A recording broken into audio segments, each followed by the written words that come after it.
Here's what nobody tells you about high blood pressure. The most dangerous thing about it isn't that it's hard to treat.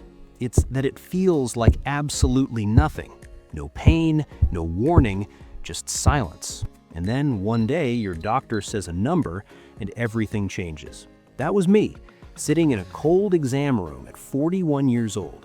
My blood pressure was 158/97, and I hadn't felt a single thing. I'd been running on stress and 4 hours of sleep for years, working 60-hour weeks, skipping meals, convincing myself I was fine because I could still run a mile. I wasn't fine.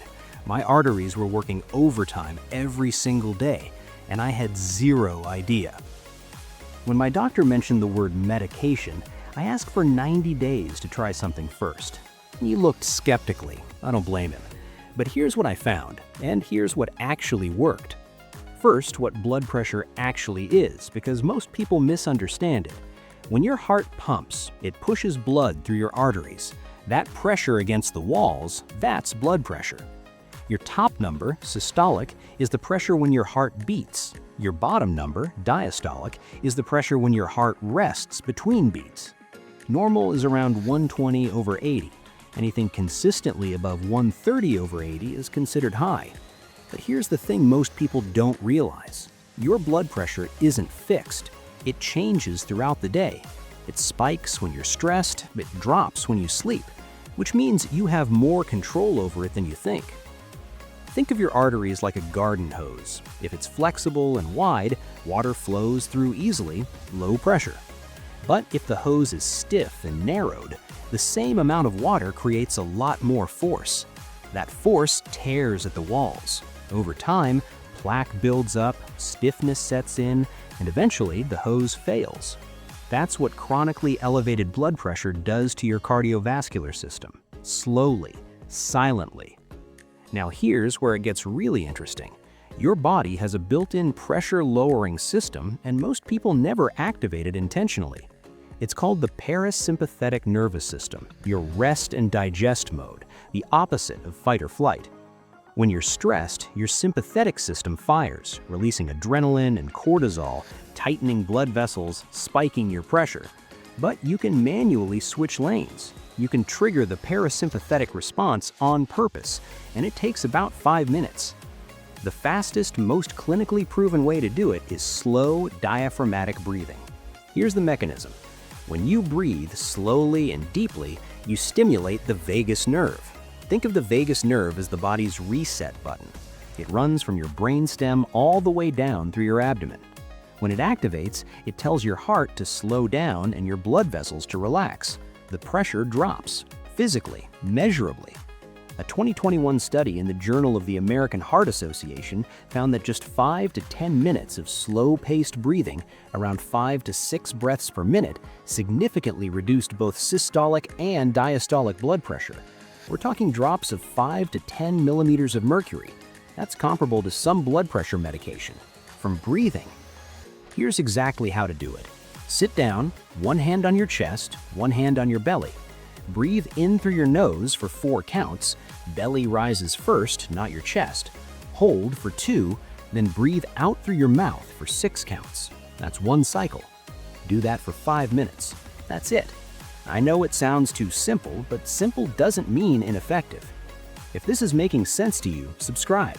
Every week I break down techniques like this, research-backed, explained in plain language, no fluff. You deserve that information, okay? Now, breathing gives you fast, acute relief, but there are 4 more things that will lower your baseline pressure over time. The combination of all 5 is where the real transformation happens. Number 1, cold water on your face. Fill a bowl, take a breath, and submerge your face for 15 to 30 seconds. This triggers the diving reflex, an ancient survival mechanism that immediately slows your heart rate and redirects blood flow. Your vagus nerve fires hard. Blood pressure drops within seconds. I tried it after a brutal afternoon, and my heart rate dropped from 88 to 67 in under a minute. You don't need an ice bath. Just cold tap water, a bowl, 30 seconds. Number 2, isometric hand grip exercise. Isometric means contracting a muscle without moving the joint, like squeezing something hard and holding it.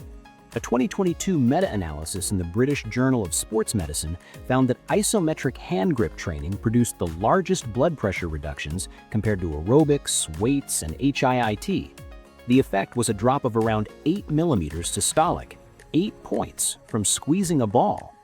Here's the protocol. Squeeze a tennis ball or hand grip trainer as hard as you can for 2 minutes, rest 1 to 4 minutes, repeat 4 times, 3 days a week. That's it. That's the research protocol. Number 3, reduce sodium. But not the way you think. Most people stop salting their food and wonder why nothing changes. Here's the thing. About 70% of sodium in the average diet comes from processed and restaurant food, not from your salt shaker.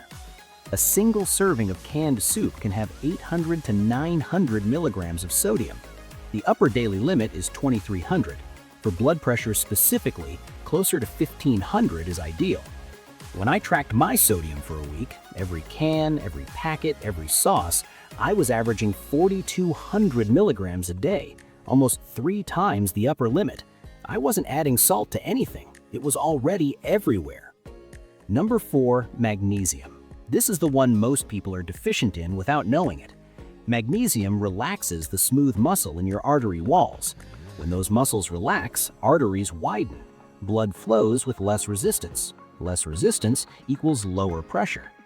A meta-analysis in the American Journal of Nutrition found magnesium supplementation significantly reduced both systolic and diastolic blood pressure, with the greatest effects in people who were deficient.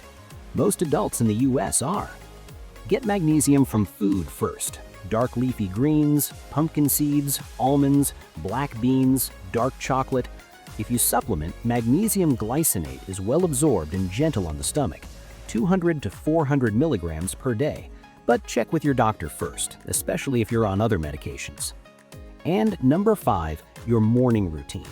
Your blood pressure naturally spikes in the morning. It's called the morning surge, and it's one of the most dangerous windows for cardiovascular events.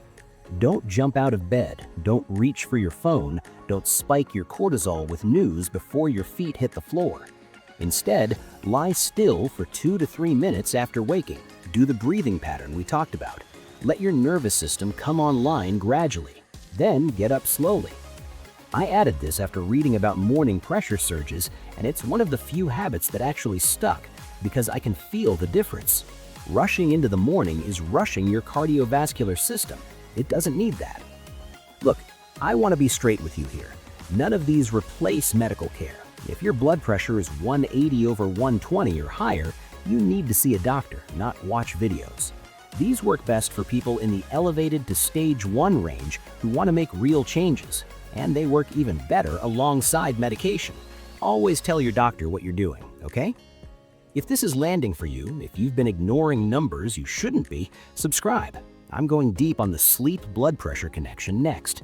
Poor sleep is one of the most underrated causes of hypertension, and almost nobody talks about it. Don't miss it. Here's the daily framework. Morning, lie still, breathe slowly for 2 to 3 minutes. Don't rush. Midday or afternoon, if stress builds, do the cold water face technique. 30 seconds. That's it. 3 times a week, isometric hand grip protocol. 4 sets, 2 minutes each. Daily, track your sodium, not obsessively, intentionally. Learn where it's hiding. Daily, consider your magnesium. Food first, supplement if needed. That's the whole framework. Nothing exotic, nothing expensive, all of it grounded in published research. Here's the honest truth about those 90 days. At the end of it, my blood pressure was 124 over 79. My doctor was surprised. I wasn't, because I'd actually done the things. Your blood pressure is not a fixed number. It's a signal, and you have more ability to influence that signal than most people realize. The first week is going to feel weird. The breathing feels too slow, the hand grip feels too easy, the morning routine feels like you're not doing enough. That's normal. Stick with it, because what's waiting on the other side isn't just a better number, it's a quieter nervous system, less anxiety, better sleep, more energy. You're not just fixing a blood pressure reading, you're changing the baseline state your whole body operates from. And that changes everything.